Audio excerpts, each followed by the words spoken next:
Hello guys, it's Derek Tafuma here of DerekTafuma.com, and I just wanted to talk to you today about physics equations and what they really mean and what you can do during an exercise or an examination or a test, or even if you're just discussing, revising with friends, what sort of things are important so that you can understand what you're doing when you talk about equations. So I'm here in my physics. Let me see if I like the size of this one. Maybe it's a little bit too small. I'm thinking of people that will be watching this maybe on a small device.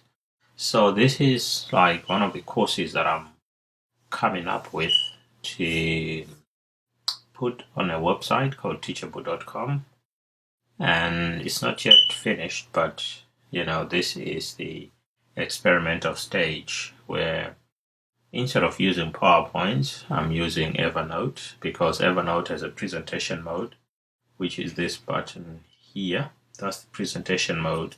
So I can just click on that and I can change the size of the font to maximum, and I can change the color of the pointer to green, to blue, or to pink.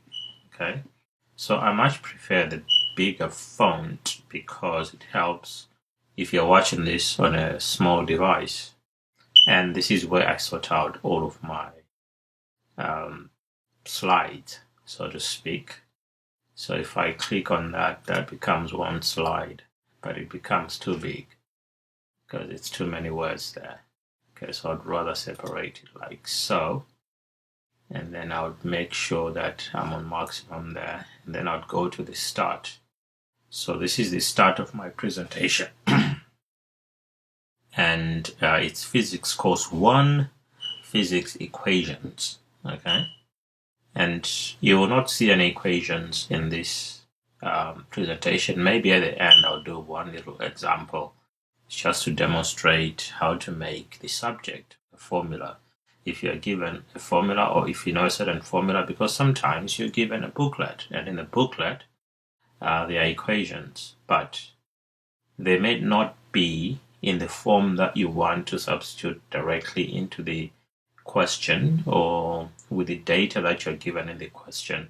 You might find it difficult to make the subject a formula. So I'm just going to show that how you make a subject or formula. Okay, so we're talking about physics equations today. So the main point, or one of the main points, and comes up as a question, is how do I remember an equation? If I'm in an exam, how do I remember which equation to use? And how do I even remember the equation itself? So sometimes you're given the questions in the questions, or in the test paper, in the exam paper, you are actually given the equation. But sometimes you're given the equation in a form which is not directly relevant, or it's not something that you can substitute straight away and get the answer, because you might need to do something to that equation before you can use it or you can substitute it. So it's important to understand what the equation actually means and how we come up with an equation, or why the equation is the way it is. Once you understand that, then it becomes a little bit easier for you to be able to even remember some of the equations. You will not remember all of them, and some of them are going to be given, obviously, in the question. There's probably a formula booklet which comes along with the exam.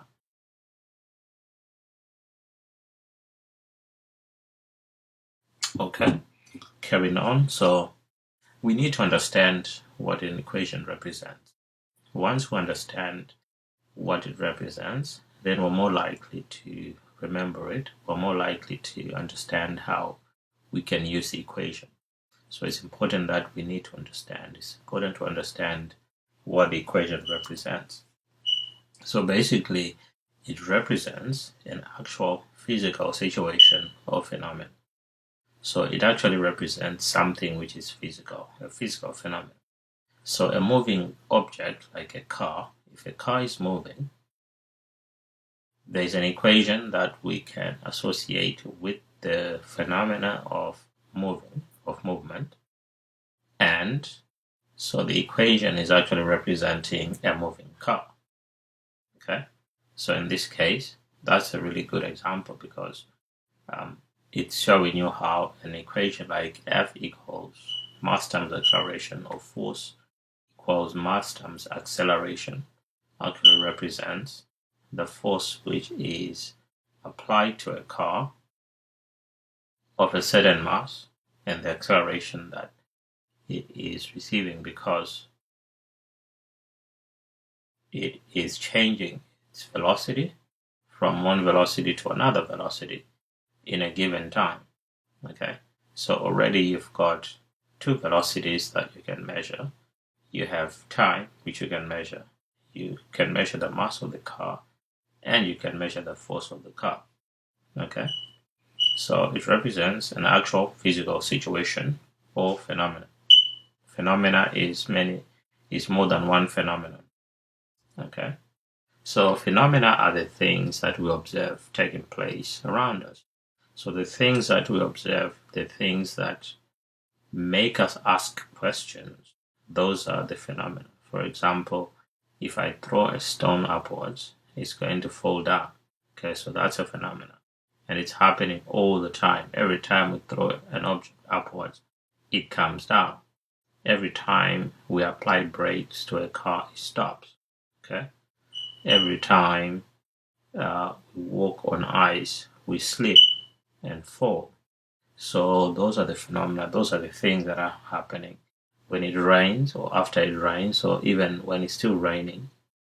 You observe a rainbow. Okay, so that's a phenomenon. And we observe that around us. That is what helps us to ask questions. So phenomena help us to ask questions. I've already said that. The questions help us to form a hypothesis and a prediction. Okay, so once we've asked a question like, why is the stone falling downwards and not going up and not coming back? Why does it always come back and fall on the ground? Okay, so that's a question we might ask. Then we might have a hypothesis to say something is pulling it towards the center of the earth or towards the ground. We can say that. We can make a prediction to say the heavier the stone, the quicker that is going to fall to reach the ground. Okay, that's a prediction we can make. Are we right? We don't know until we carry out an experiment and find out. Okay, so that's the whole point of a prediction. It's what we think might happen based on the science that we already have in our heads.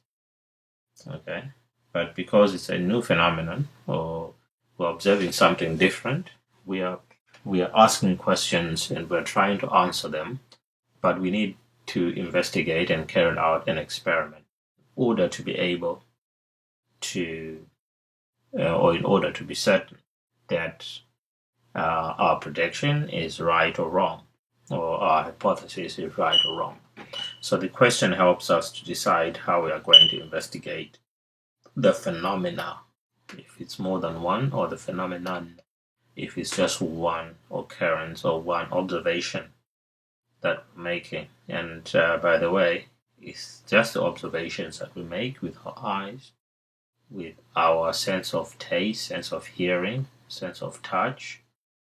Okay, those are the sort of those are the sense of hearing. Those are the senses that we use in order to investigate or in order to observe phenomena. Although, because our eyes are not so good, we use telescopes as well as microscopes for very small things and telescopes for very large faraway objects or very faraway objects. And those help our senses to observe phenomena which are either too small to see or too far away, like the other planets and the stars and the other galaxies. Okay, so using the hypothesis, we decide on the variables that we will choose to measure and to keep the same. So there's three things we can do. We can choose a variable that we will measure, and we can measure some of them, and we can keep some of them the same. Okay, it's important that we decide on variables because variables are the things that are measurable about the phenomenon. Because in science, it's not enough to just observe a phenomenon and explain it. We have to be able to measure it, and once we've measured it, we can have some data and we can show proof that this is why this is happening. So a variable is just a property which changes. So to vary is to change. So variables are things that are changing about a phenomenon. Okay, so a moving car has things that are changing. Okay, they are variables. Time is moving, distance is changing because it's moving from one point to another. The speed is changing, so all of these things are variables. The speed, the time, the acceleration, the distance, those things that are changing, those things are variables. And those are the things we can measure about the phenomenon. Otherwise, we can't really talk about the phenomenon without giving a quantity or a measurable outcome. Okay, so the variables we choose are called independent variables. Okay, so we choose a variable to say this is the variable that we are going to, for example, we can say for a moving car, we are going to choose distance moved. So we could say we're going to measure the speed, okay, at every 500 meters. So for every 500 meters, we measure the speed. For every 5 minutes, we measure the distance.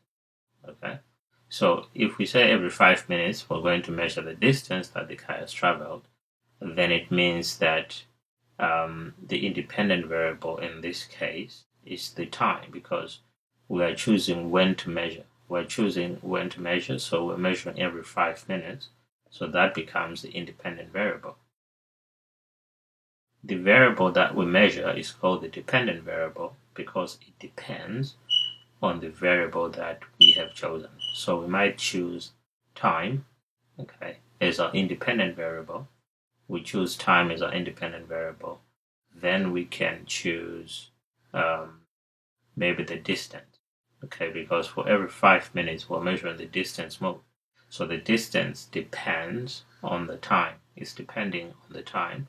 And maybe we're measuring every half an hour or every 1 hour. We're measuring the distance that has been moved. So the distance becomes the dependent variable because it depends on the time that we've chosen. Or we can say we're going to measure the time taken every 20 miles. In this case, we've just swapped the two so that the distance becomes the independent variable and the time becomes the dependent variable because the time is depending on the distance that has been moved. Okay. Then the variable that we keep the same is called the control variable, because if we decide to change everything about a phenomenon, if we decide to measure everything, then it becomes very difficult and very complicated. Okay, we could probably do it, but it becomes really, really complicated.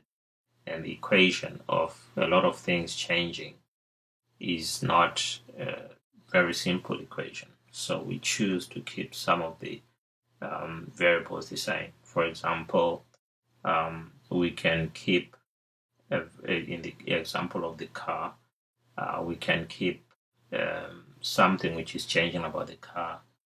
We can keep the same. For example, we can decide to keep the same, a similar surface of road, for example. So instead of having the car moving in different types of surfaces, we can decide on one type of surface, or we can decide to measure the same car, or we can decide to measure.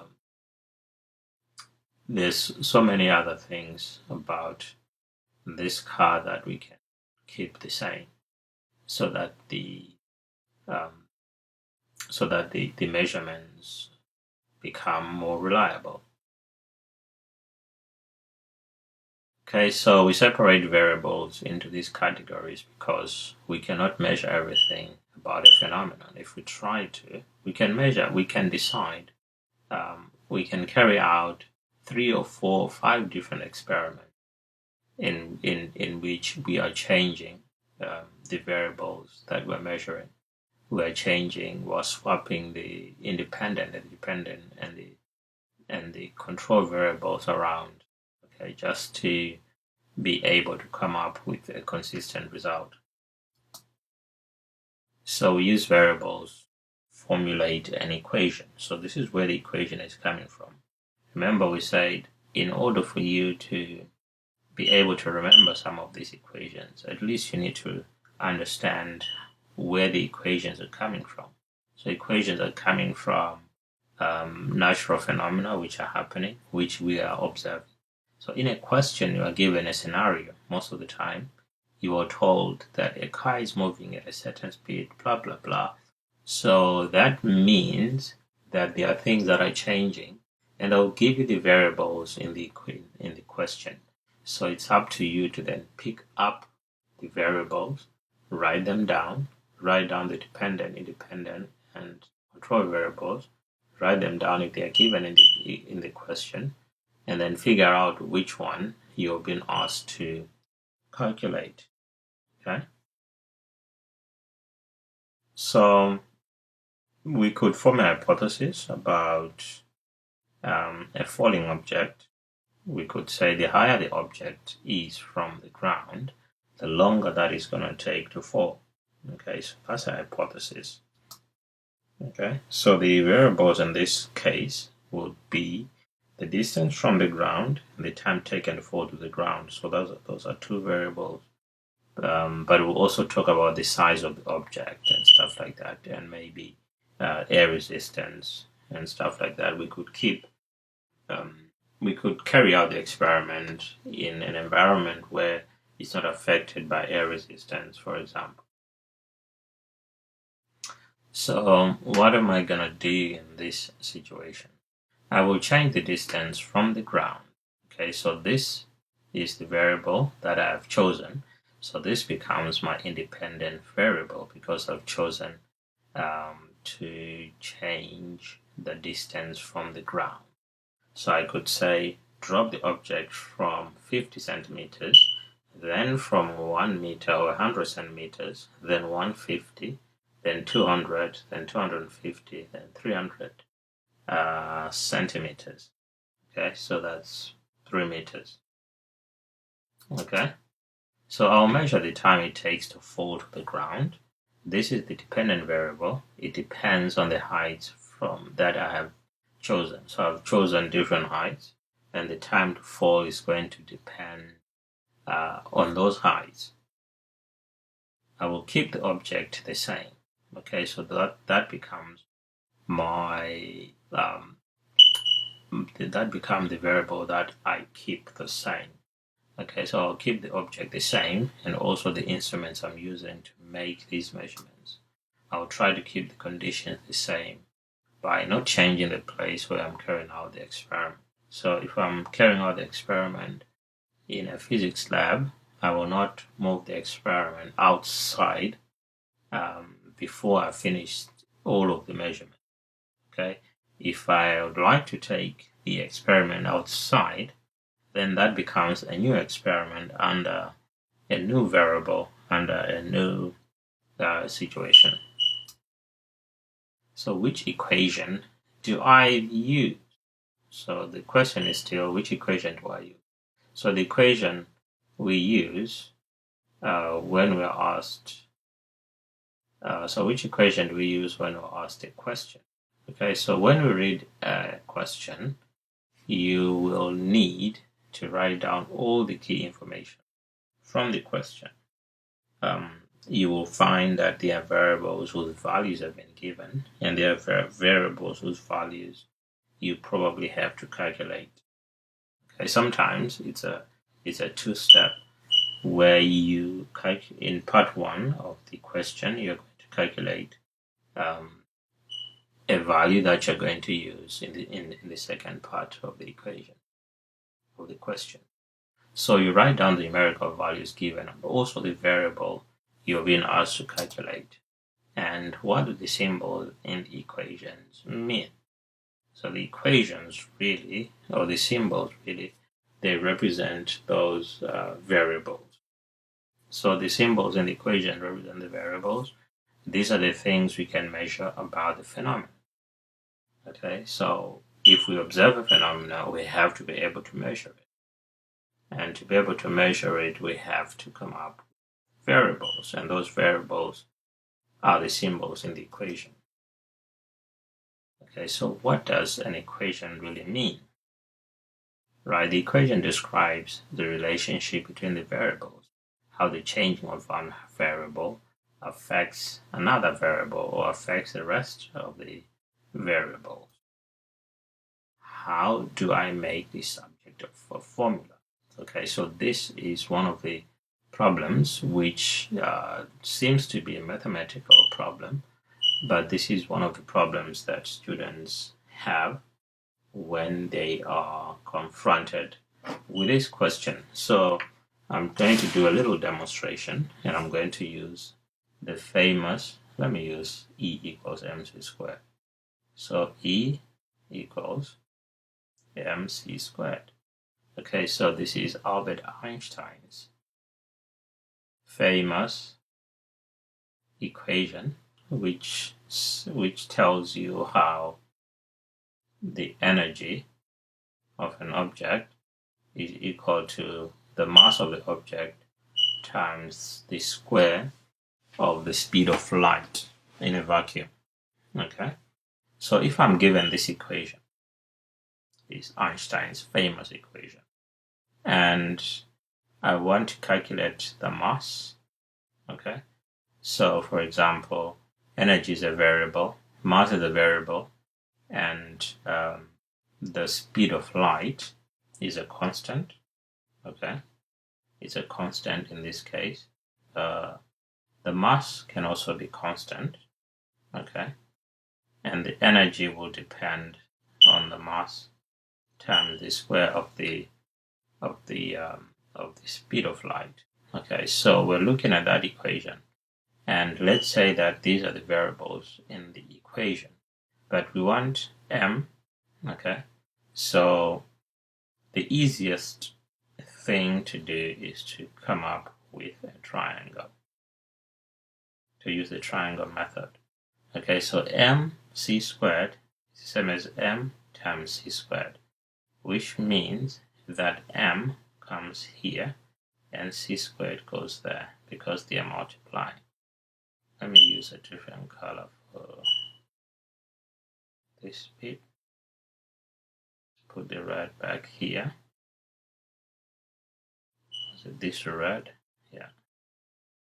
And let's get maybe a blue here. So that's times. This is going to be dividing. It's dividing. So the E is going to come up in here. So this becomes E. Okay. So E equals mc squared. If we want m, then m, which is this m, is going to be E divided by c squared. Okay, so this is one way of doing this. But we can also just divide both sides. If we want m to be the subject, we divide both sides by c squared. So let me go up here and do this again. So if I have E equals mc squared, to make m the subject, I'm just going to divide both sides by c squared. And if I do that, the c squared is going to cancel out, and I'm left with m equals e divided by c squared. So that becomes, is that basic? But there are people who struggle with this. So I would recommend that you do the first one. If you're not confident yet, then if your math is that good, then you can use that one. Okay, so thank you for listening, guys. I've come to the end of this presentation. Hopefully you can subscribe and get to watch other videos that I'm going to make, or those that are already on this channel. Thank you for watching. Once more, it's Director Fuma here, directorfuma.com.